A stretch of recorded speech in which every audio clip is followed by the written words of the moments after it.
Wanted movie में जानवी का character निभाने वाली मशहूर हीरोइन आयशा टाकिया को तो आप जानते ही होंगे, लेकिन अब वो किस हालत में है और उत्तर प्रदेश के सीएम योगी आदित्यनाथ के भाई का एक ऐसा सच जो आपके होश उड़ा देगा, और भारत का एक ऐसा गांव जहां जाने से पहले पुलिस की परमिशन लेनी पड़ती है, आखिर क्यों? और पंजाब के आसमान में देखी गई इस रहस्यमय रोशनी की क्या है सच्चाई, और एक ऐसी जनजाति जो रहता है पानी के अंदर लेकिन क्यों? जानने के लिए बने रहिए वीडियो के आखिर तक। नंबर 8, फिल्म वांटेड में सलमान खान की हीरोइन के तौर पर नजर आई एक्ट्रेस आयशा टाकिया एक समय बॉलीवुड पर खूब छाई हुई थी, लेकिन अब वो क्या कर रही हैं? बता दें कि आयशा अब 36 साल की हो गई हैं। 10 अप्रैल 1985 को मुंबई में जन्मे आयशा ने 2004 में आई film Tarzan the wonder car से बॉलीवुड में कदम रखा। इसके बाद उन्होंने कुछ और फिल्मों में काम किया, लेकिन खास कामयाबी नहीं मिली। 2009 में आयशा टाकिया फिल्म वांटेड में नजर आई और ये फिल्म सुपर हिट साबित हुई। हालांकि आयशा ने इस फिल्म की कामयाबी को भुनाने के बजाय इसी साल शादी कर ली और उसके बाद उनका करियर लगभग खत्म ही हो गया। आयशा फिल्म वांटेड उनकी शादी के बाद रिलीज हुई थी। आयशा ने टॉलीवुड की फिल्म सुपर के लिए भी फिल्म फेयर बेस्ट एक्ट्रेस का अवार्ड जीता। इसके साथ ही आयशा छोटे पर्दे पर टीवी रियलिटी शो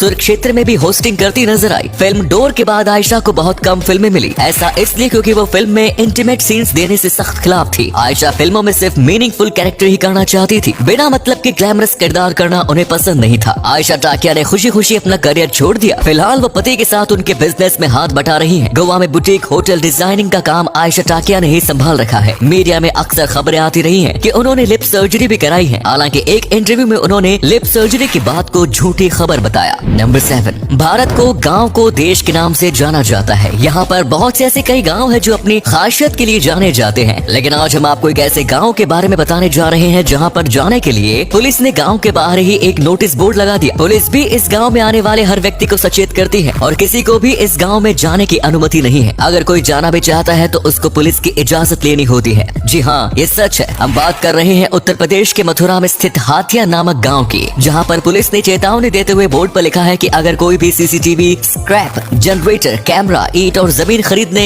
हाथिया गांव जा रहे हो तो सावधान हो जाए, क्योंकि आपके साथ धोखाधड़ी हो सकती है। मथुरा पुलिस के मुताबिक ये ठगों का गाँव है।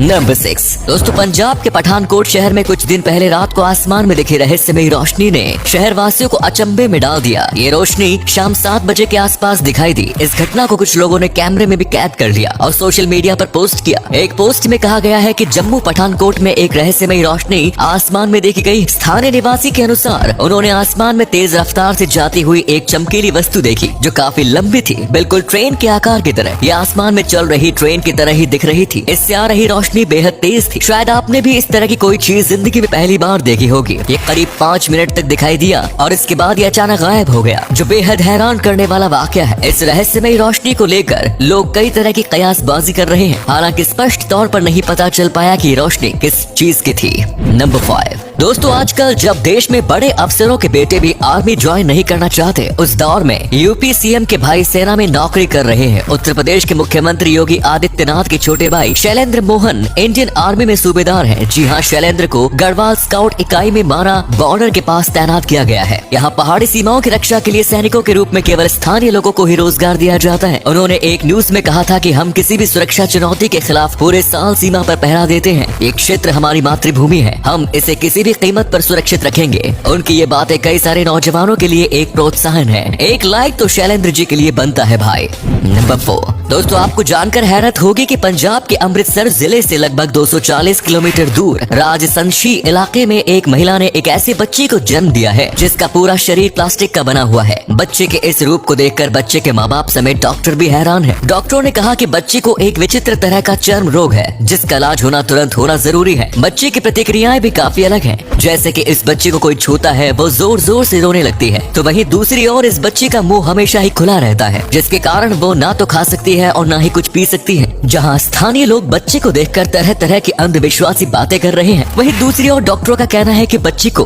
कोलोजियन रोग है। जिस बच्चे को ये रोग होता है उसकी चमड़ी शरीर से प्रत्येक 3-4 सप्ताह में अपने आप उतरती रहती है। इस दौरान शरीर की चमड़ी फट जाती है, जो कि काफी दर्दनाक होता है। बच्चे के घर वाले बच्चे के स्वास्थ्य को लेकर बहुत ज्यादा चिंतित हैं। वक्त वही डॉक्टर बेबी का इलाज कर रहे हैं। उसे ड्रॉप के जरिए पानी और दूध पिलाया जा रहा है। जन्म के समय उसे और उसकी माँ को कोई तकलीफ नहीं थी, बावजूद इसके कोलोडियन बेबी का जन्म हुआ है। नंबर 3, बजाओ एक ऐसी जनजाति है जो शुरू से लेकर आज तक अपनी परंपराओं पर चल रहे हैं। इनकी परंपराओं में किसी भी तरह का कोई बदलाव नहीं हुआ है। ये लोग न ही टेक्नोलॉजी का इस्तेमाल करते हैं और न ही उसके आने के बाद बदले। ये समुद्र के बंजारे हैं जो फिलीपींस के सुलू नदी में रहते हैं। बजाओ लोग समुद्र के बीचों बीच रहते हैं और वो शायद ही कभी जमीन पर आते हैं। जमीन पर केवल वो अपने मरे हुए लोगों को दबाने या अपने लिए नई बोट बनाने आते हैं। इन लोगों की कोई राष्ट्रीयता नहीं होती और इनका कोई निवास स्थान नहीं होता। नहीं ये लोग पैसों का लेन देन करते हैं। ये लोग बिना किसी डाइविंग उपकरण के भाले से मछली पकड़ते हैं। उनके पास उस दौरान पानी के अंदर जाने के लिए भी कोई ऑक्सीजन टैंक नहीं होता। फिर भी ये लोग पानी के अंदर अपने सांस को रोक कर रख सकते हैं और यही इन लोगों की खासियत है। इनके यहाँ शादी पर लोग रंगीन कपड़े पहनते हैं। दूल्हा और दुल्हन के कपड़े सबसे ज्यादा रंगीन होते हैं। माना जाता है कि जिस महिला के जितने रंगीन कपड़े हैं वो उतनी ही प्रभावशाली है। इन लोगों की संस्कृति बाकी दुनिया से बेहद अलग है। सदियों से ये जनजाति गुमनामी में रह रही थी, लेकिन अब इन लोगों को पहचान मिलने लगी है। नंबर 2,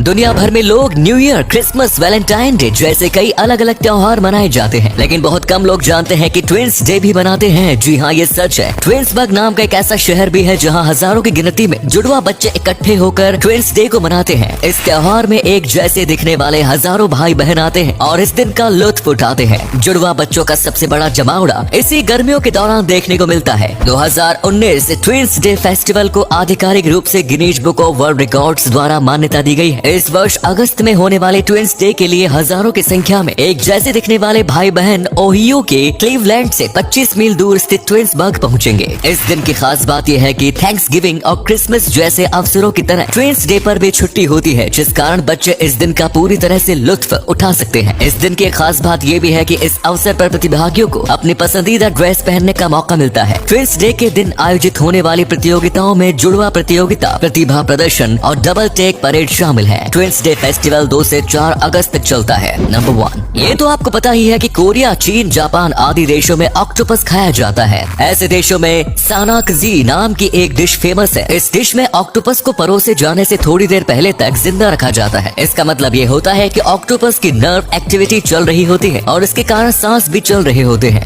ऐसे में ये चेहरे, गले आदि में चिपक सकते हैं। एक रिपोर्ट कहती है कि हर साल इस डिश के कारण 6 लोगों की मौत होती है, लेकिन फिर भी कई लोग इसे खाने से बाज नहीं आते। तो दोस्तों, ये थे कुछ अमेजिंग फैक्ट्स। इनमें से कौन सा फैक्ट आपको सबसे जबरदस्त लगा, कमेंट्स में जरूर बताएं। आज का वीडियो हम यहीं पर एंड करते हैं। उम्मीद है वीडियो अच्छी लगी होगी। वीडियो को लाइक जरूर करें और अपने दोस्तों के साथ इसे शेयर करना ना भूलें। मिलते हैं एक और धमाकेदार वीडियो के साथ, तब तक के लिए धन्यवाद।